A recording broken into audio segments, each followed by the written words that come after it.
Earlier this week, I had a rough practice session, and those happen occasionally, you know. And it was one of those where like you come in and like nothing's going right, like your day didn't go right, you know. Getting into the practice room was way delayed, and when you get in there, things aren't set up how you want them, and then you don't feel you're making the progress you need to, and just, you know, overall a bad attitude, not a good practice session.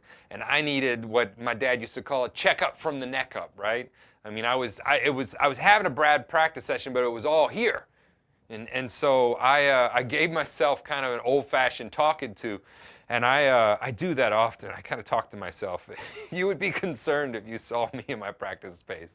And I was reminded of this cat that I met when I only met him once, when I was down in New Orleans. I was living there playing, and his name's Dan Kerope. And the thing about Dan is I wound up seeing him play unexpectedly, but Dan has burns over 80% of his body, and Dan doesn't have any hands to speak of. They were burned off. If I remember correctly, the accident happened when he was a toddler, a baby. And so he's been that way all his life, and he is a fantastic drummer.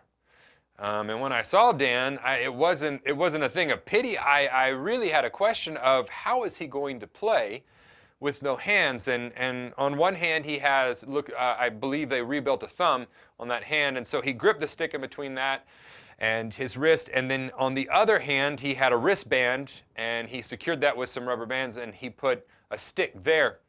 And when he started to play, man, it was beautiful. Like, his voice came through so clearly on the drums. Not only that, but I mean, he was beaming, he was smiling, like everything was happening. And I went up and talked to him afterwards, and, you know, just wanted to, you know, meet him. And such a kind guy, and just a really cool cat. And I was really struck with the uniqueness of his voice and everything he had to overcome to get that voice, and the outlook he had to have to be able to portray that voice to anyone that's listening.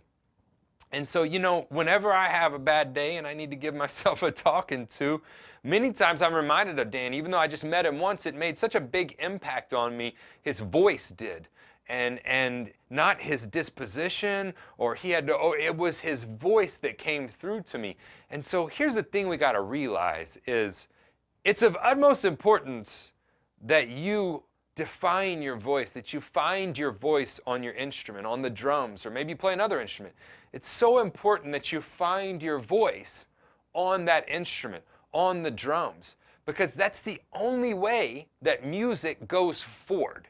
With no new ideas, with no new voices, with just people regurgitating old licks and things they've heard, that's all we have. It takes people innovating and really trying to find their voice.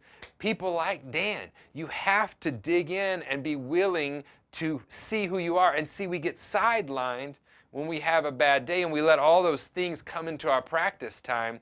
They delay us finding that voice. And I would hate to think what would have happened if I would have never heard Dan play, because it made such a huge impact on me and my outlook on my playing, and really seeing the depth of a voice that he had on the instrument with even everything he had to overcome. So if you get anything from this, you got to understand, I need your voice. We all need your voice, because we got to move this thing forward. We have to continue to move music forward, and that's the only way, is if each one of us contributes our own original things.